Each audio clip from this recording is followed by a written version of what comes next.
పరిచర్యలో కాపరి సంఘాన్ని మేపాలి. మేపితే సరిపోదు. ఇక నేను మేపాను, అయిపోయింది, నా పని అయిపోయింది, ఇక వారం రోజులంతా నేను రెస్ట్ తీసుకుంటా, మరలా వచ్చి ఆదివారం కలుసుకుంటా, కుదరదు. కాపరి ఏం చేయాలో తెలుసా? ఆ సంఘాన్ని కాయాలి. ఆ సేవకురాలు సంఘాన్ని కాయాలి. కాయటం అంటే ఏంటి? సింపుల్. దేవారాత్రులు నా విశ్వాసులయ్యా, మందిరానికి వస్తున్న కుటుంబాలయ్యా, ఫలానా ప్రార్థన అవసరత రాశారయ్యా, పలానా కుటుంబంలో పలానా సమస్య ఉందంటయ్యా, పలానా ఇంట్లో పలానా ఇబ్బంది ఉందంటయ్యా అని ఆ కుటుంబాల క్షేమం కొరకై దేవారాత్రులు ప్రార్థిస్తూ ఉంటే ఆ కాపరి ప్రార్థన విశ్వాసుల కుటుంబాలకు కంచెగా మారిపోద్ది.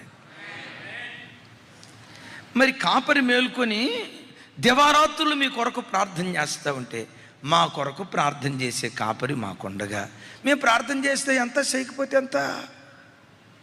ఆమేన్.